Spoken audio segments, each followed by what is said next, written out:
All right, so I was thinking this morning, you know how you're lying in bed and you're like, ugh, 5 more minutes, trying to convince yourself to hit snooze? Yeah, yeah. It got me thinking about how much of our day is spent, like, low-key trying to persuade people. Whether it's at work, at home, even just deciding what to have for dinner, it's everywhere, right? Oh, absolutely. Yeah. It's funny how we don't always think of it as persuasion, but when you break it down, it's a huge part of just like functioning in the world. Exactly. Okay. And that's what we're diving into today, persuasion, specifically persuasive speaking. We've got this chapter we're pulling from, and it's packed with research, theories, even some case studies. Yeah, it's a pretty deep dive. And it really highlights just how much research has gone into this over, well, centuries, really. Yeah, over 2,000 years, they say. But it makes sense. I mean, being able to convince someone of something, that's powerful stuff. It's not just about winning an argument. It's about influence, about getting things done. And honestly, in today's world, with all the information and opinions flying around, understanding how persuasion works is more important than ever. Right, because it's not just about being persuasive ourselves, it's also about recognizing when others are trying to persuade us. Like, Yeah. think about all the ads we see every day, the political speeches, even just like social media Oh, posts. yeah, it's constant. So what we're going to do today is break down the key takeaways from this chapter. Like, what are the fundamentals of persuasive speaking? What are the different types of persuasive speeches? And how can we, as informed listeners, apply this knowledge in our own lives? Sounds good to me. Let's jump in. All right, so the first thing this chapter lays out is a pretty clear definition of persuasion. They say it's the process of creating, reinforcing, or changing people's beliefs or actions. So basically, it's about influencing how people think and what they do. Makes sense. And they really emphasize how important it is to be ethical when we're trying to persuade someone. Like, it's not just about getting your way, it's about doing it in a way that's honest and respects the other person. Right. And they even quote Martin Luther King Jr. in the chapter saying something like, unethical methods can never truly lead to good results. Yeah. It's a good reminder that how we persuade is just as important as what we're trying to achieve. Totally. And they get into the specifics of what that means ethically, like doing your research so you're not misleading your audience, being honest about your sources, and not resorting to like name calling or abusive language. Yeah, that's crucial. Yeah. It's about building trust with your audience. If Mhm. they don't trust you, they're not going to listen to what you have to say, no matter how persuasive you try to be. Exactly. And this chapter really digs into the psychology behind persuasion too, like how it's not just about logic and facts, but also about understanding the values and beliefs of the person you're trying to persuade. Right? Like it's a whole mental give and take. They actually use this example of two friends, Karen and Naomi, debating whether to donate time or money to charity. It shows how people weigh different factors in their minds and how you, as a speaker, need to anticipate those and address them. Yeah, and they talk about how you can't expect to persuade everyone. It's more about targeting your message to a specific audience, the people who are most likely to be open to what you have to say. That makes a lot of sense. It's like marketing, right? You don't try to sell everyone the same product. You target your message to the people who are most likely to be interested. Exactly. So, with those fundamentals in place, the chapter then breaks down the different types of persuasive speeches. First up, speeches on questions of fact. And these are speeches where basically you're trying to convince the audience that something is true or false. Right. Yep. Yep. Like, say you're giving a speech on whether or not climate change is real. You're presenting evidence and arguments to try and persuade the audience that your view of the facts is correct. Or, like in the chapter, they use the example of a speech about who really wrote Shakespeare's plays. It's a question of fact that's still debated today. Exactly.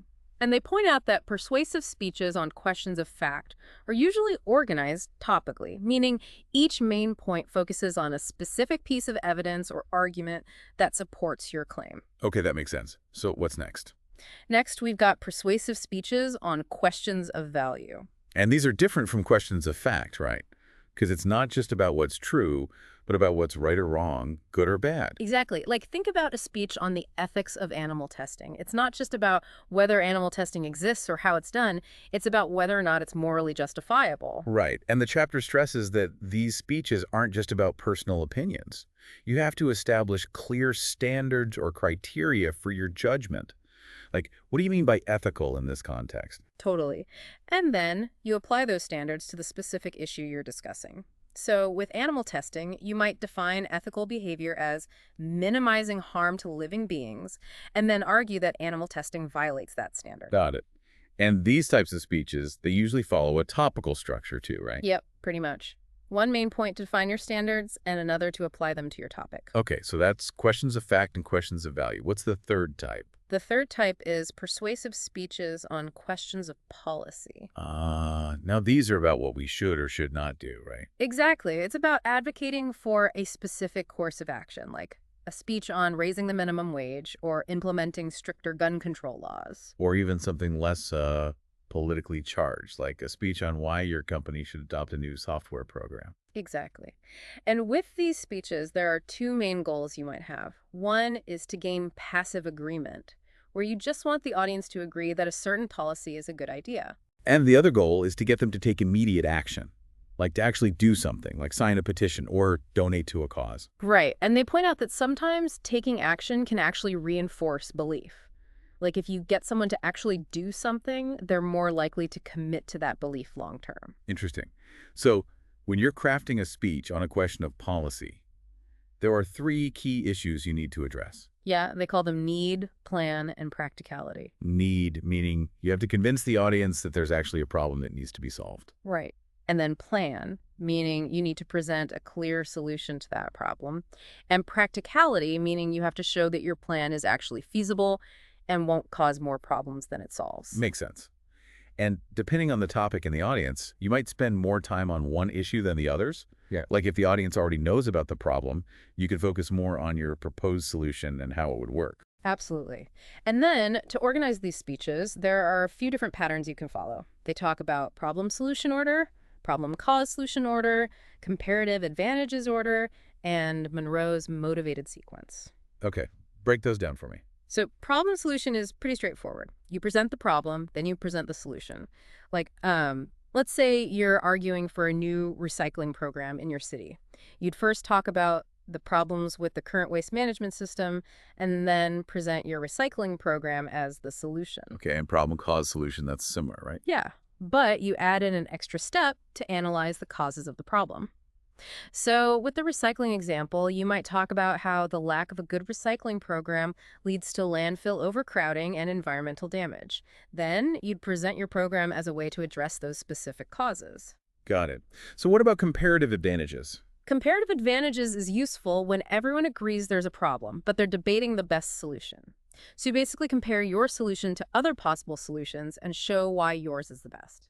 Okay, I think I'm following. And then lastly, there's Monroe's motivated sequence. Right. This one's a bit more complex, but it's super effective for getting people to take immediate action.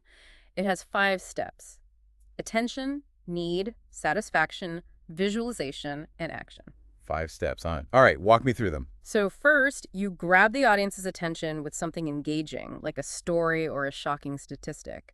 Then you establish the need, making them feel the problem and its urgency. Okay, so you get them hooked, and then you make them care. What's next? Next, you provide satisfaction by presenting your solution and showing how it will address the need.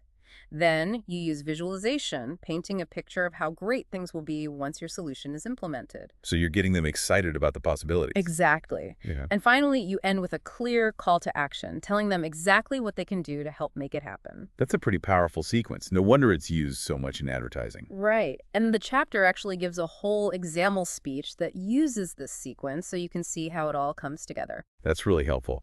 And to wrap things up, they have this section on using public speaking in your career, where they give a scenario of a teacher trying to get a pay raise.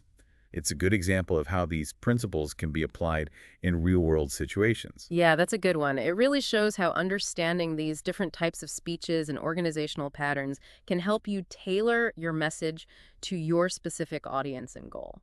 So taking a step back, what's the big takeaway from all of this?